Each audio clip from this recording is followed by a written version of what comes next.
So dear student, in today's session we will be discussing about the equation of tangent to the parabola कि जो parabola होता है उसके ऊपर equation of tangent कैसे लिखते हैं, कौन कौन से फॉर्मेट हम लोग इक्वेशन ऑफ टेंजेंट के होते हैं और उनके ऊपर क्वेश्चन कैसे बनते हैं। बच्चों हम ऑलरेडी एक लाइन की position with respect to parabola discuss कर चुके हैं, तो वहां पर आपको याद होगा स्लोप फॉर्मेट की यदि मैं बात करूं स्लोप फॉर्म में, तो यदि आप स्लोप फॉर्म में बात करो दोस्तों तो y equal to M x plus c, यदि मेरा parabola y square equal to 4ax होता है, स्लोप फॉर्मेट का मतलब होता है कि आपको स्लोप पता है। यदि स्लोप पता है तो इक्वेशन ऑफ टेंजेंट क्या होगा, इक्वेशन ऑफ टेंजेंट होगा y equal to M x plus c. तो c की जो वैल्यू होती है वो होती है a by m, condition of tangency याद करो। तो y equal to M x plus A by m, ये आपकी इक्वेशन ऑफ टेंजेंट होगी। सभी लोगों को क्लियर हुई कि नहीं हुई बात कि पैराबोला के ऊपर इक्वेशन ऑफ टेंजेंट क्या होती है, y equal to M x plus A by m, ये आपके पैराबोला के ऊपर इक्वेशन ऑफ टेंजेंट होती है इन स्लोप फॉर्म। ठीक है, कोई आपसे बोले कि पॉइंट फॉर्म बताइए, पॉइंट फॉर्म, पॉइंट फॉर्म का मतलब होता है कि आपको कर्व के ऊपर एक पॉइंट गिवन है, कोई पॉइंट है P x one comma y one, इसके ऊपर आपको टेंजेंट की इक्वेशन निकालनी है। तो बेटा टेंजेंट कैसे निकालते हैं, आपके पास जो कर्व है आप उस कर्व को डिफरेंशिएट कर दो, differentiate with respect to x, आपने डिफरेंशिएट कर दिया। डिफरेंशिएट करने के बाद 2y into d y by d x equal to 4a। तो बताइए slope of the tangent at point P, ये कितना आ गया बेटा 2a upon y1, slope of the tangent आ गया। ठीक है, अब क्या करेंगे, टेंजेंट की इक्वेशन होगी y minus y one equal to slope into x minus x1। Yes और नो में आंसर दें सभी प्यारे बच्चे। ठीक है, अब बताओ आप इसको ऐसे लिख सकते हो y y one minus y one square equal to 2ax minus 2ax1। So basically ये जो कहानी होती है ये होती है t equal to zero. t equal to zero कैसे आया बेटा, आप इसको देखो, वाई स्क्वायर को रिप्लेस किया वाई बाई वन से, इसको रिप्लेस किया 4a into x plus x one by two से, तो देखो 2ax है ना, x को रिप्लेस करते हैं x plus x one by two से, माइनस का 2ax1।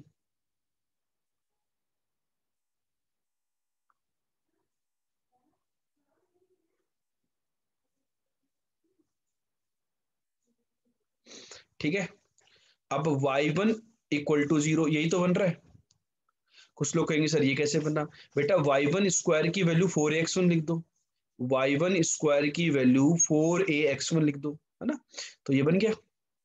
तो ये क्या होती है t इक्वल टू जीरो। तो इक्वेशन ऑफ टेंजेंट किसी भी कर्व पर क्या होती है, t इक्वल टू जीरो होती है। तो t इक्वल टू जीरो तो आप लोग इजीली कैलकुलेट कर सकते हो, हाँ या नहीं।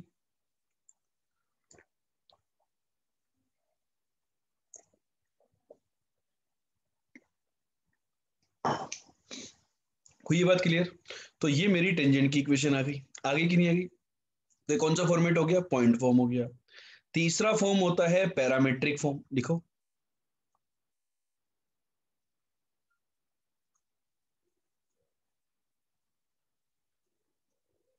पैरामेट्रिक फॉर्म में क्या होता है कि जो पॉइंट होता है उसको अपन पैरामेट्रिक फॉर्मेट में लिख देते हैं एटी स्क्वायर कोमा 280।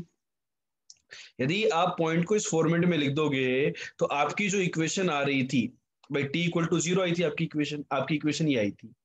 तो आप क्या करो, y into 280 equal to 2a into x plus x one, x plus 80 square, 2a से देखो 2a कैंसिल, तो क्या इक्वेशन आ गई पैरामेट्रिक फॉर्मेट में, t y equal to x plus 80 square. तो सभी बच्चों जैसे आपने इसको याद किया स्लोप फॉर्मेट में, वैसे ही आपको पैरामेट्रिक फॉर्म में इक्वेशन ऑफ टेंजेंट भी याद होनी चाहिए। ठीक है, अब बच्चों मुझे बताओ यहाँ पर नोट करने वाली बात यह है कि जैसे कि स्लोप ऑफ द टेंजेंट किसी भी पॉइंट पर क्या होता था, 2a बाई वाई वन होता था। तो यदि y1 का वैल्यू 280 होगा तो स्लोप ऑफ द टेंजेंट कितना है, या फिर आप कंपेयर कर लो यहाँ से, टी को नीचे लेके जाएंगे तो स्लोप ऑफ द टेंजेंट कितना आएगा 1/t। तो पैरामेट्रिक की फॉर्मेट में स्लोप ऑफ द टेंजेंट भी आपको याद होने चाहिए, ठीक है। इक्वेशन ऑफ टेंजेंट तो याद है ही है आपको। इक्वेशन ऑफ टेंजेंट क्या है, t y equal to x plus A T square. T y equal to x plus A T square is equation of tangent and, ठीक है। तो स्लोप फॉर्मेट में इक्वेशन ऑफ टेंजेंट होगी y equal to M x plus A by m, लेकिन ध्यान रहे ये standard parabola y square equal to 4ax पर है। पॉइंट फॉर्म में टेंजेंट की इक्वेशन होती है t इक्वल टू 0, और पैरामेट्रिक फॉर्म में ये आपको पॉइंट दिया है पैरामेट्रिक फॉर्मेट में a T square comma 280, a T square comma 280। तो वहां पर आपकी टेंजेंट की जो इक्वेशन होती है वो होती है t y equal to x plus A T square, t y equal to x plus A T square. Clear है बात? चलें आगे, यस और नो में आंसर दें सभी प्यारे बच्चे।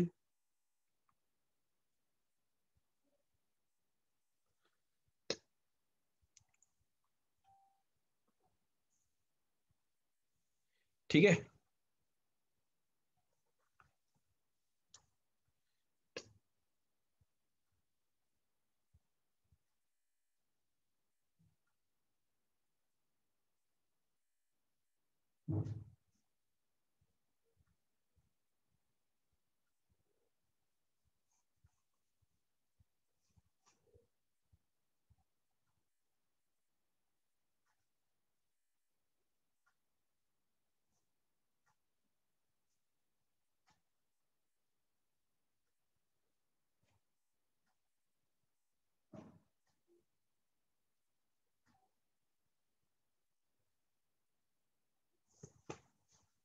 चलो अब बच्चों देखो कुछ इंपॉर्टेंट बातें हैं यहाँ पे टेंजेंट से रिलेटेड, कि जैसे फॉर एग्जांपल कोई आपको ये बोले कि x square equal to 4by, ये कर्व है, इसके ऊपर m स्लोप की टेंजेंट की इक्वेशन क्या होगी? टेंजेंट की इक्वेशन और टेंजेंट का स्लोप है m, ठीक है। तो बताइए क्या होगी? क्या मैं y इक्वल टू, क्या मैं ये बोल सकता हूं y equal to M x plus b by m? क्या ये टेंजेंट की इक्वेशन बोलना सही है क्या? यस और नो में आंसर दो।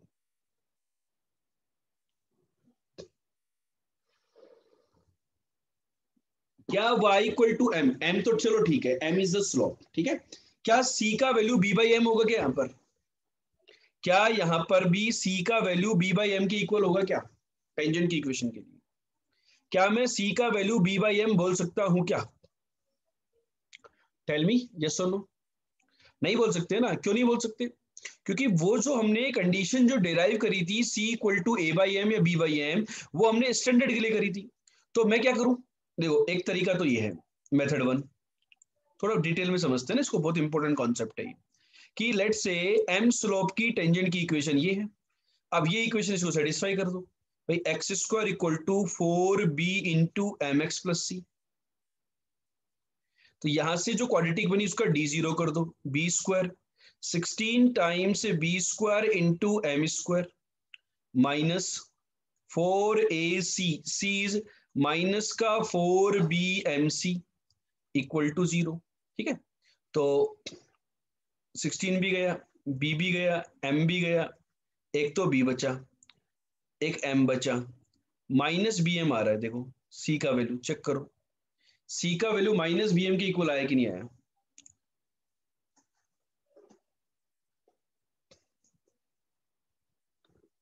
सॉरी, एम थोड़ी आएगा यहाँ। ये क्वालिटी क्या बन रही है एक बार चेक कर लेते हैं, दोबारा गड़बड़ हो जाएगी नहीं तो कुछ। X square minus 4bmx minus 4bc equal to 0। तो बी स्क्वायर बोले तो ये माइनस 4ac है ना।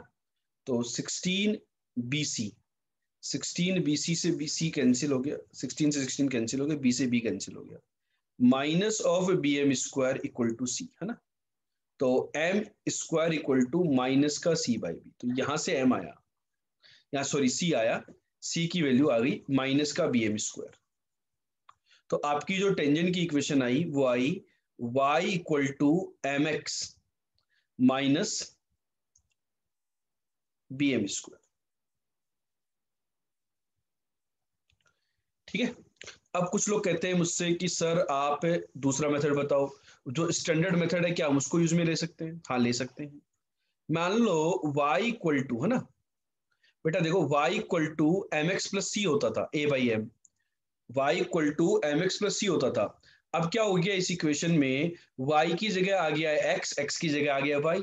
तो स्टैंडर्ड इक्वेशन चेंज कर दो, y equal to M x plus A by m होता था, तो x equal to m dash बोल दो, m dash y plus b by M dash.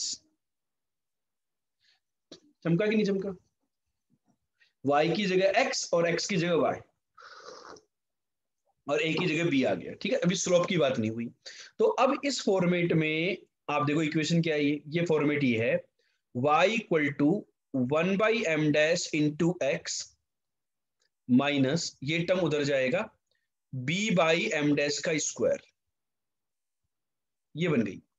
अब आपने क्या किया, स्टैंडर्ड फॉर्मेट से डायरेक्ट कन्वर्ट करके लिख दिया इक्वेशन में ट्रांसफॉर्मेशन। अब आपका इसका जो स्लोप है वो है 1/m डैश, और आपको लाइन का, आपको ये टेंजेंट की इक्वेशन आ गई आपके पास। टेंजेंट का स्लोप गिवन है भाई, टेंजेंट का जो स्लोप है वो m के इक्वल है। तो आप 1/m डैश की जगह 1/m डाल दो, m डैश की जगह। तो टेंजेंट की इक्वेशन क्या आ गई बताओ? m डैश की जगह यदि आप 1/m डालोगे तो y equal to M x minus B M square. बताओ मुझे ये टेंजेंट की इक्वेशन आपकी आई कि नहीं आई? तो जो नॉन स्टैंडर्ड कर्व है उनमें भी आप y equal to M x plus A by M का कॉन्सेप्ट यूज में ले सकते हो या नहीं ले सकते? क्लियर हुई कि नहीं हुई बात?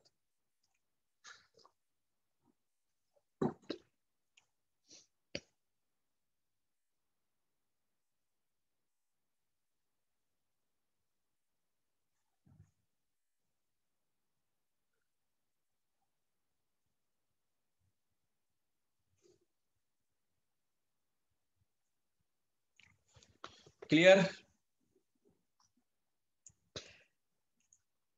ठीक है। तो देखो बच्चों, हम यहां पर देखो ये बात कर रहे थे, क्या बात कर रहे थे? पैराबोला की जो टेंजेंट की इक्वेशंस होती हैं, एक मैंने स्लोप फॉर्म में टेंजेंट की इक्वेशन की बात करी, एक मैंने पॉइंट फॉर्म में टेंजेंट की इक्वेशन की बात करी, एक मैंने पैरामेट्रिक फॉर्मेट में, तीनों फॉर्मेट को याद किया। और मैंने एक नॉन स्टैंडर्ड कर्व जो होता है एक्स स्क्वायर इक्वल टू, तो स्टैंडर्ड ही होता है, लेकिन जिसकी बात नहीं करते हम लोग, हम जनरली बात करते हैं Y square equal to 4x की, कि Y square equal to 4x पर एम स्लोप की टेंजेंट की इक्वेशन होती है y equal to M x plus A by M. तो इसमें एम स्लोप की टेंजेंट की इक्वेशन मैंने एक सिस्टमेटिक वे से इस तरीके से भी निकाल करके बताया और स्टैंडर्ड से भी निकाल करके आपको बताया, ठीक है। अब बच्चों नेक्स्ट पॉइंट यहां पर आता है कि point of intersection of tangent, जो कि आपको याद रखना चाहिए। Point of intersection of tangent, heading लिखिए, point of intersection of tangents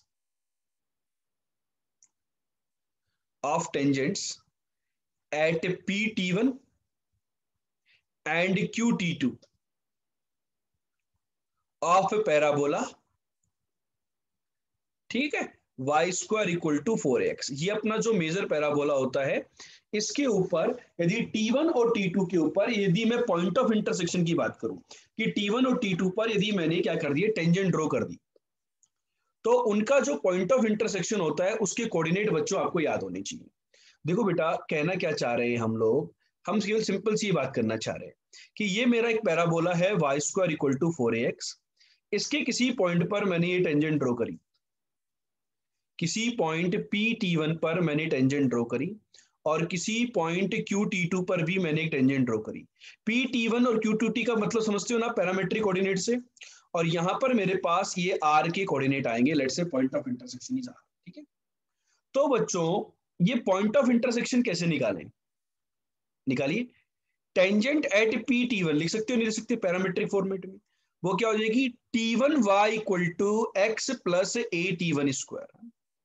ये जो टेंजेंट के जो कॉन्सेप्ट है ना, और इससे रिलेटेड क्वेश्चन मेंस के लिए बहुत ज्यादा इंपॉर्टेंट है।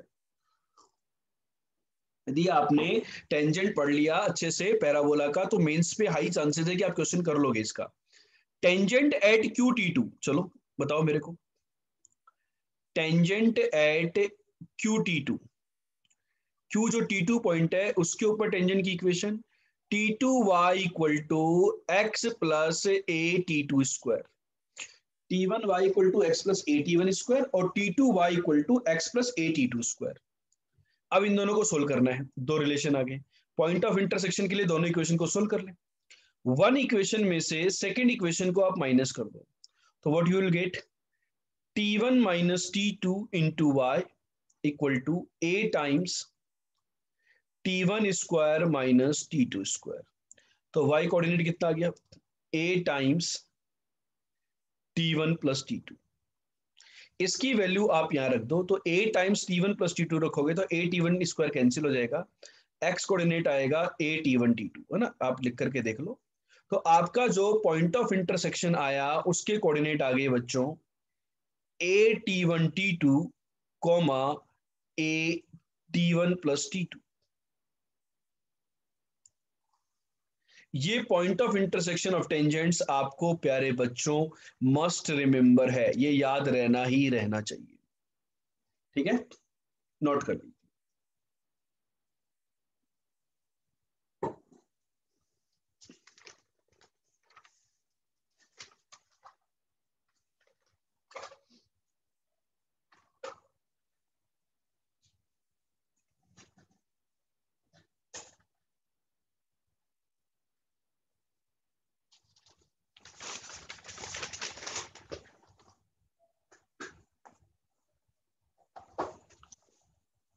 अब बच्चों देखो, मैं आपको इससे रिलेटेड एक कॉन्सेप्ट होता है डायरेक्टर सर्कल का, वो अभी मैं बता नहीं रहा, लेकिन वो बाद में यही पॉइंट ऑफ इंटरसेक्शन काम आएगा। जब वो पॉइंट ऑफ इंटरसेक्शन काम आएगा तब उस बारे में अपन बात करेंगे, ठीक है।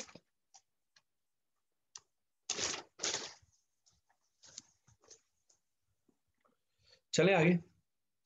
यहां पर बच्चों पॉइंट ऑफ इंटरसेक्शन से रिलेटेड एक क्वेश्चन जेई के अंदर मल्टीपल टाइम्स आ चुका है, 2 से 3 बार पूछा जा चुका है, और ये बेसिकली एक प्रॉपर्टी ही है।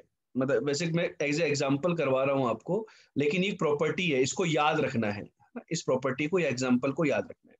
बेटा देखो, ये जो कॉनिक सेक्शन है यहाँ पर हम बहुत सारे एग्जाम्पल ऐसे करेंगे जिनको प्रूफ करेंगे, लेकिन उनको याद रखना है आपको, है ना।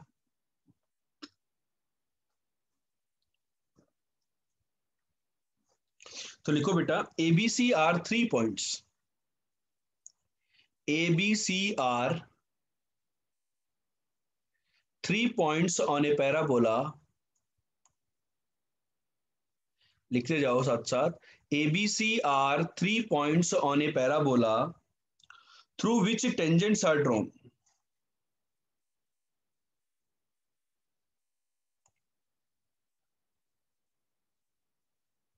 Eight which at which tangents are drawn. 3 points है पैराबोला पर, उन पर हमने टेंजेंट्स को ड्रॉ कर दिया, ठीक है। दीज 3 टेंजेंट्स इंटरसेक्ट, अभी 3 टेंजेंट है, these 3 tangents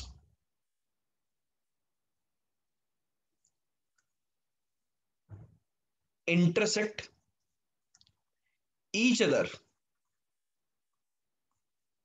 at P Q R पे एक दूसरे को कट करती है। तो फाइंड द रेशियो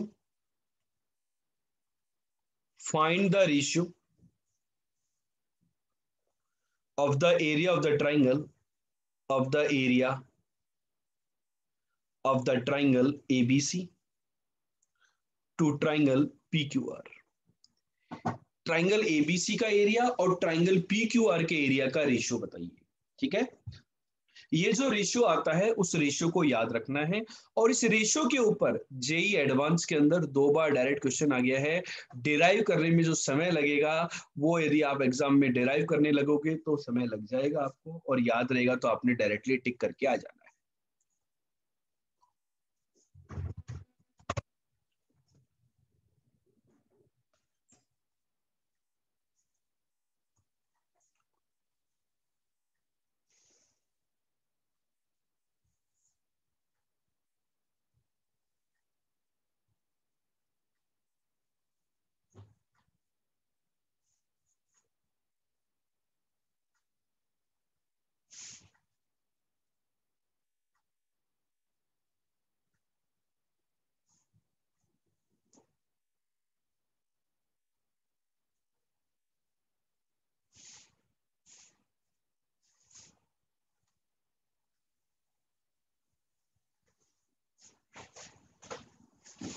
बोलो।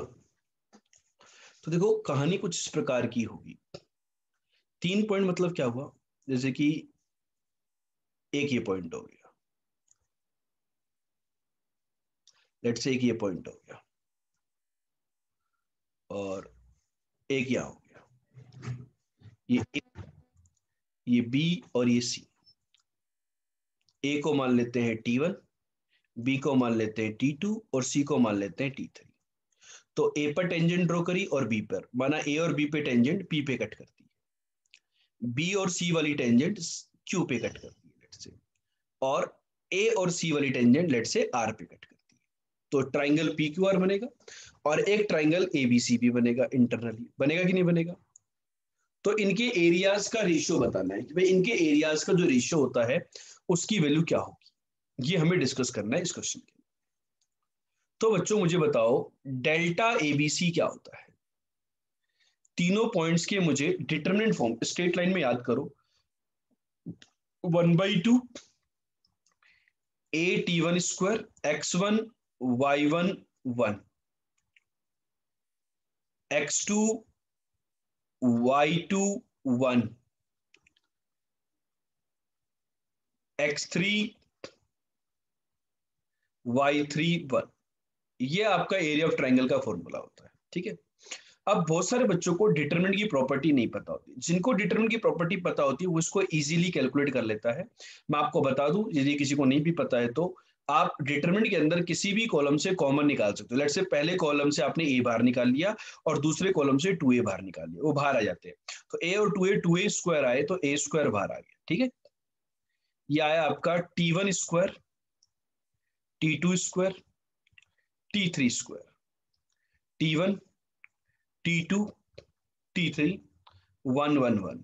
जब हम डिटरमिनेंट्स पढ़ते हैं तो डिटरमिनेंट के अंदर ही एक स्पेशल फॉर्मूला लिखवाया जाता है कि इसका वैल्यू इजीली आप ये बता सकते हो कि दिस इज मोड। मोड मैंने इसलिए लगा दिया भाई हमें नहीं पता कि पॉजिटिव आएगा नेगेटिव आएगा, क्लॉकवाइज में लिया या एंटी क्लॉकवाइज में लिया, मेरे कोई आइडिया नहीं है। तो T1 minus T2 into T2 minus T3 into T3 minus T1। ये एक स्टैंडर्ड प्रॉपर्टी है कि इस डिटरमिनेंट की वैल्यू ये होती है। आपको याद भी होगा, जिन्होंने डिटरमिनेंट पढ़ रखा है, नहीं पढ़ रखा है तो आप इसको याद कर लें, ठीक है, कि भाई इसकी वैल्यू ये होती है। डिटरमिनेंट के लेक्चर में आप देख सकते हैं ये चीज, ठीक है। अब ये बात हो गई भाई डेल्टा एबीसी ये हो गया। अब पी क्यू आर निकालने के लिए आपको पॉइंट्स पी क्यू आर चाहिए। तो P is the point of intersection of tangent at A and B. तो ए टी वन और बी T2, तो point of intersection of tangent अभी लिखा था हमने, वो होगा ए T1 T2 कॉमा ए T1 प्लस T2। तो ये तो हुआ आपका P का कोऑर्डिनेट। किसका कोऑर्डिनेट हुआ बच्चों, ये P का कोऑर्डिनेट, ठीक है। यदि मैं Q के कोऑर्डिनेट की बात करूं तो Q का कोऑर्डिनेट कैसा होगा।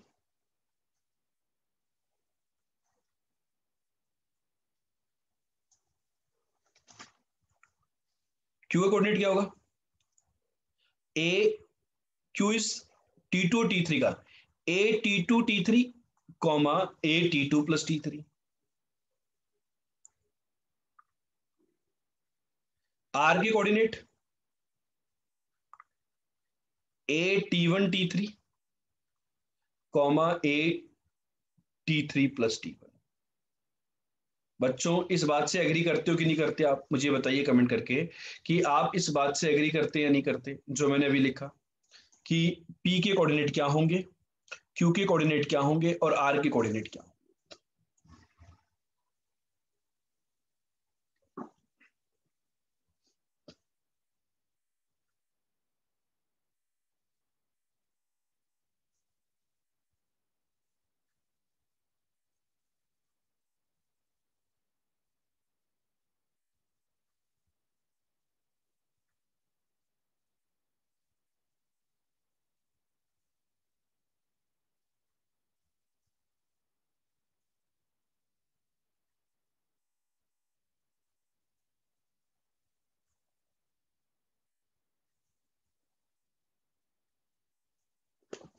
ठीक है, ये बातें भी क्लियर हो गई। अब ये चलो पॉइंट आ गए तो एरिया निकाला जा सकता है, तो चलो देखते हैं डेल्टा पी क्यू आर क्या होगा। वही अपन डिटरमिनेंट का फॉर्मूला, हाफ लगा दे फॉर्मूला। हमें ऑर्डर तो पता नहीं है, बाद में model T1 T2 comma x1 y1 और 1। हाँ कि नहीं, एग्री कर रहे हो नहीं कर रहे? ए T2 और T3 का point of intersection A T2 T3 comma A T2 plus T3 1। यह आ जाएगा ए T3 T1 A T3 plus T1 and 1। आगे अब देखो फर्स्ट कॉलम और सेकंड कॉलम से तो ए बाहर आ गया, तो बाहर आ गया ए स्क्वायर बाई 2। ये बच रहा है बच्चों T1 T2 T2 T3 T3 T1 T1 plus T2 T2 plus T3 T3 plus T1 and 1 1 1। आ गया। अब बच्चों देखो डिटरमिनेंट की प्रॉपर्टी होती है। डिटरमिनेंट की प्रॉपर्टी क्या कहती है कि आप दो रो को इंटरचेंज कर सकते हो। लेट्स से मैंने R2 को चेंज किया R2 माइनस R1 से, कोई डिटरमिनेंट में वैल्यू कोई चेंज नहीं होगा। R3 को चेंज किया R3 माइनस R1 से, डिटरमिनेंट विल रिमेन अनचेंज, तो that is a square by 2। Row one में कोई बदलाव नहीं किया, तो रो वन यही रहा T1 T2 T1 plus T2 and this is 1। अब आपने R2 में से R3 R1 माइनस कर दिया तो T2 कॉमन आ जाएगा, you will gate T3 minus T1, पहला एलिमेंट है ना। दूसरा एलिमेंट T3 माइनस T1, ये 1 और ये 0। हाँ कि नहीं? इसी प्रकार से यहां पर ये थर्ड एलिमेंट क्या आएगा, T1 कॉमन आएगा, you will gate T3 minus T2। यहां पर you will gate T3 minus T2 यहाँ पे। तो दो जीरो बनने से क्या फायदा हो गया, आप इसी कॉलम के रेस्पेक्ट में ओपन कर दो तो वैल्यू आपकी 1 इंटू दिस। लेकिन फायदा क्या, एक फायदा और है यहां पर, क्या फायदा, ए स्क्वायर बाई 2 सेकेंड रो से आप T3 माइनस T1 को बाहर निकाल दो और थर्ड रो से T3 माइनस T2 को बाहर निकाल दो, कॉमन कॉमन निकाल दिया इनटू डिटरमिनेंट, और बचे हुए डिटरमिनेंट को इसके रेस्पेक्ट में ओपन कर दो 1 के रेस्पेक्ट में, तो बच क्या रहा है 1 के रेस्पेक्ट में, यहाँ T2 बचा और यहाँ T1 बचा, तो T2 माइनस T, ये आपकी पूरी वैल्यू आ जाएगी और पूरे के ऊपर एक मोड भी लगा देंगे, है ना। हम तो पॉजिटिव नेगेटिव पॉजिटिव को मोड से डील करते हैं। तो इसकी वैल्यू बच्चों यदि आप ऑब्जर्व करोगे तो this is nothing but A square by 2 into T1 minus T2 into T2 minus T3 into T3 minus T1। इस क्वांटिटी का बच्चों ये मोड आ रहा है। अब आप बताओ एबीसी का एरिया क्या आया था, देखो एबीसी का एरिया ये आया था और पी क्यू आर का एरिया ये आ रहा है, तो बताओ ये क्या है, ये एबीसी का एरिया का आधा है या नहीं, ये ऊपर वाला एबीसी बाई 2। तो मतलब क्या कह सकता हूं मैं, डेल्टा एबीसी जो पैराबोला के ऊपर जो पॉइंट्स होते हैं उनसे बनने वाले ट्राइंगल का एरिया डबल ऑफ उनके ऊपर जो टेंजेंट्स ड्रॉ करी जाती हैं, टेंजेंट्स के पॉइंट ऑफ इंटरसेक्शन से जो ट्राइंगल बनता है उनके एरिया का डबल होता है। ये नोट कीजिए, delta ABC equal to twice of delta P Q are.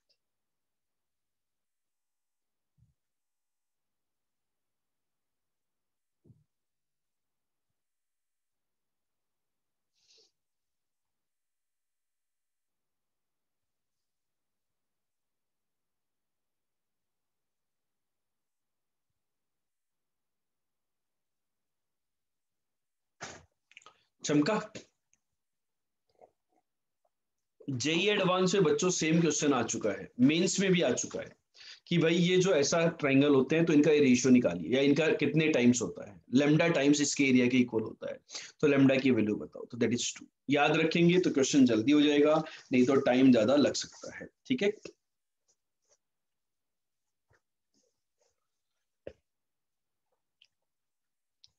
अब कई बार क्या होता है, देखो एग्जाम है, एग्जाम में हर चीज याद रहे, प्रेशर रहता है या नहीं रहता है प्रेशर, टेल मी कि भाई एग्जाम के अंदर प्रेशर रहता है कि नहीं रहता है।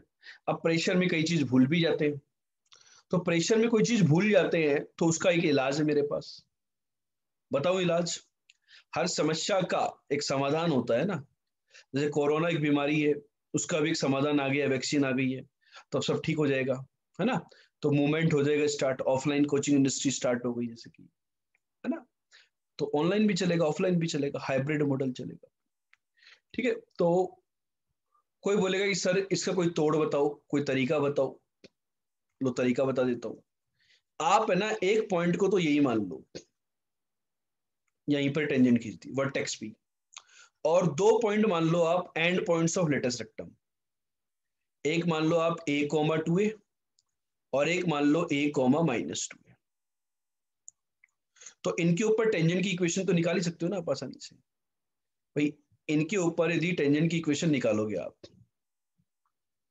थोड़ा सा डायग्राम दोबारा बनाता हूँ ना। And points of latus rectum, जैसे यहां पर अपने टेंजेंट की इक्वेशन, तो बेसिकली यहां कट करती है वो ना। एक इसी प्रकार से यहां पर भी टेंजेंट की इक्वेशन यहां कट करी, और एक ये वाली टेंजेंट। तो ये तीनों टेंजेंट, ये पॉइंट ऑफ इंटरसेक्शन आ गई इनकी। तो ए कोमा टू ए पर टेंजेंट की इक्वेशन दोस्तों बताओ क्या होगी। Y square equal to four a x, ये पैराबोला है, तो टेंजेंट की इक्वेशन क्या होगी, two a y equal to two A times x plus a. So that is y equal to x plus a. तो ये जो पॉइंट आ रहा है बेसिकली, ये आ रहा है माइनस ए कोमा जीरो, और ये आ रहा है जीरो कोमा ए। सिमेट्रिकली ये आ जाएगा जीरो कोमा माइनस ए। तो ये तो हो गया आपकी पी क्यू आर। तो देखो डेल्टा पी क्यू आर कितना आ गया, half into base into height, half into base into height, that is equal to a square. और ये जो ट्राइंगल है ओरिजिनल ट्राइंगल एबीसी, इसका एरिया, तो ये हाइट है अपनी फोर ए, लेटेस्ट रेक्टम होगी तो ये ए कोमा जीरो होगी, ये अपनी लेंथ है ए। तो डेल्टा एबीसी कितना आ गया, half into base into height, that is two a square. तो इसका डबल होता है नहीं होता। तो इस तरीके से हमने यहां पर आपके पास ये डेरिवेशन हुआ कि नहीं हुआ, जल्दी बताओ मेरे को, ये डेरिवेशन हुआ कि नहीं हुआ।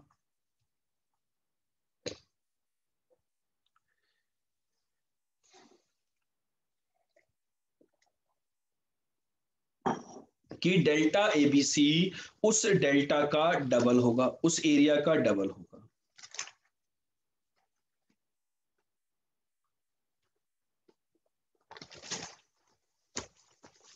चमक गया क्या, कोई डाउट इसके अंदर। तो बच्चों ये वाली जो प्रॉपर्टी है इसको अच्छे से याद कर लेना, ये प्रॉपर्टी बहुत इंपॉर्टेंट है। इसको मैंने ऑब्जेक्टिव वे में भी बता दी है और सब्जेक्टिव वे में भी बता दिया है। ठीक है चलूं आगे, यस और नो में आंसर दें सभी प्यारे बच्चे, आगे बढ़े कि नहीं बढ़े।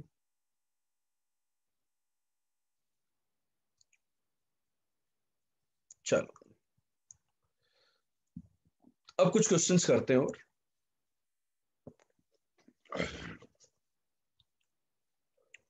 लिखो, if ax plus by equal to 1 is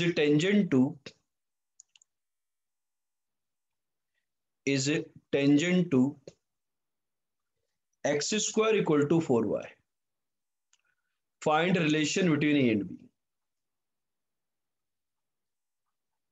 find relation between a and b। यदि ये line x square equal to four y के ऊपर एक टेंजेंट है, तो ए और बी के बीच में रिलेशन बताइए क्या हो।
क्या होगा बताओ।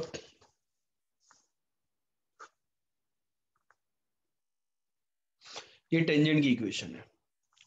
इस कर्व पर टेंजेंट की इक्वेशन क्या होती है पैरामेट्रिक में बताओ। क्या T y equal to x plus A T square equation of tangent होगी क्या? नहीं, ये तो Y square equal to 4x पर होती है। तो इसके ऊपर क्या T x equal to y plus A T square, ये इक्वेशन ऑफ टेंजेंट लिख सकते हैं। हाँ, एक्स स्क्वायर की जगह क्या आ गया, वाई स्क्वायर आ गया, और ए की जगह तो 1 आ जाएगा, 4 by। ये बोल सकते हो आप, एक्स और वाई को इंटरचेंज कर दिया। आया नहीं?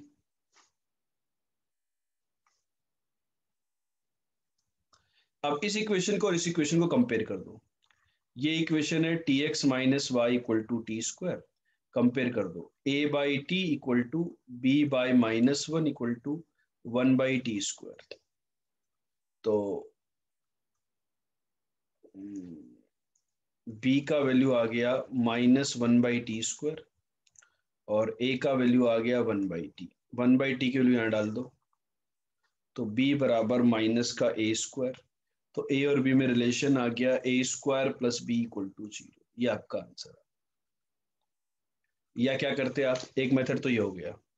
दूसरा मेथड, इस लाइन को इसमें पुट कर देते हैं और d0 कर देते हैं। जैसे x² equal to 4 times y की वैल्यू उठाओ 1 minus A x by B, इसमें पुट कर दो, तो bx² plus 4ax minus 4 equal to 0, इसका d0 कर दो, तो b² माइनस 4ac,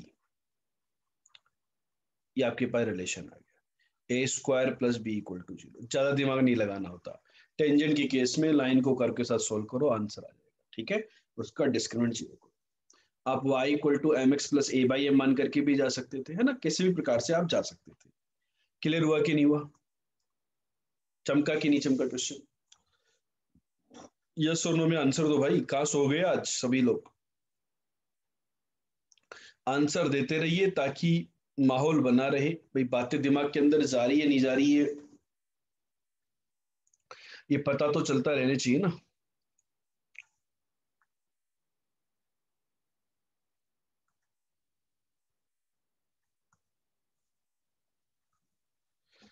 चलें आगे बढ़े फिर। नोट कर लिया, done done done.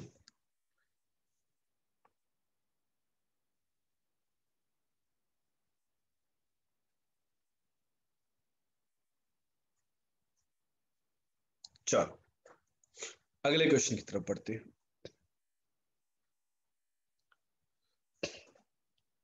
Find the point of contact.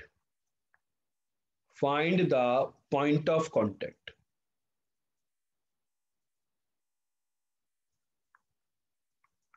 Of 4x plus 6y plus 9 equal to 0। ये एक लाइन है।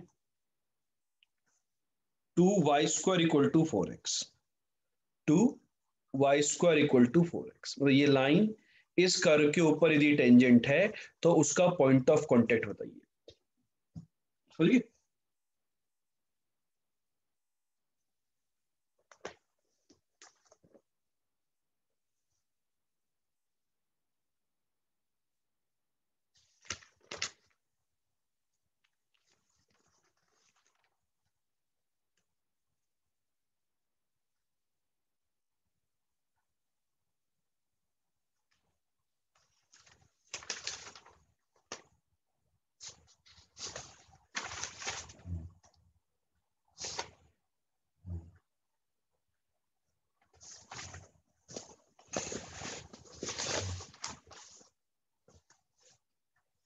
क्या होगा पॉइंट ऑफ कांटेक्ट, ये लाइन कहां पर टेंजेंट हो, उस पॉइंट के कोऑर्डिनेट बताइए।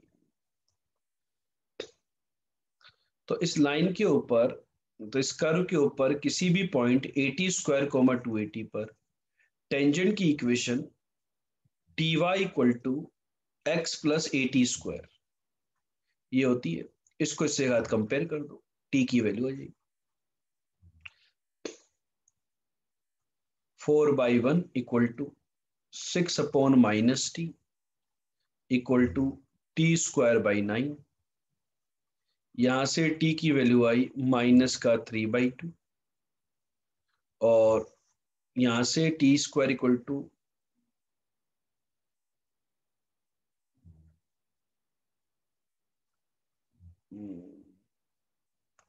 बेटा एक बार कैलकुलेशन चेक कर लो सभी बच्चे।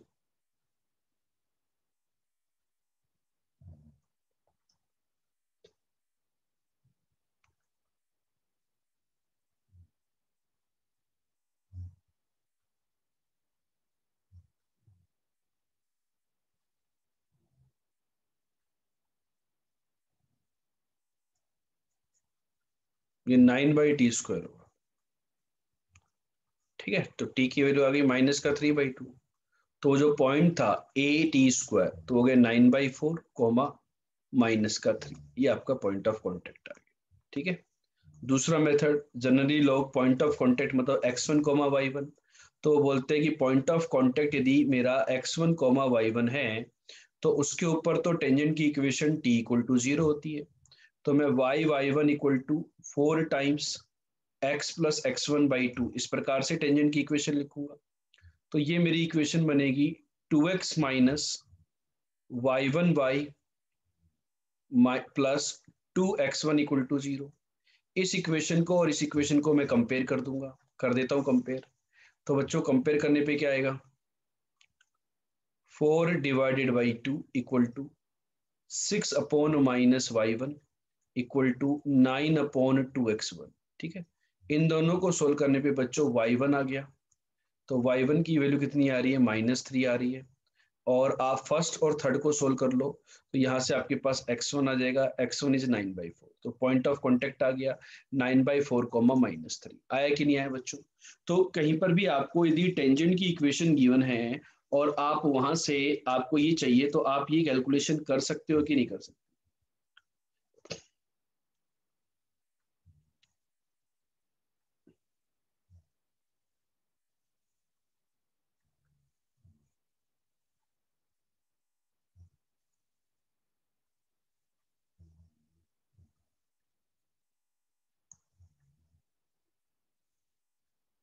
क्लियर हो गया, कोई डाउट इसके अंदर। ये आपका आंसर आ गया। ठीक है, तो बच्चों यहां तक टेंजेंट्स का पार्ट क्लियर है क्या। तो ये था टेंजेंट्स का पार्ट 1। इसके बाद भी कुछ प्रॉपर्टीज और जनरल क्वेश्चंस आते हैं, that will be discuss in the tangents part.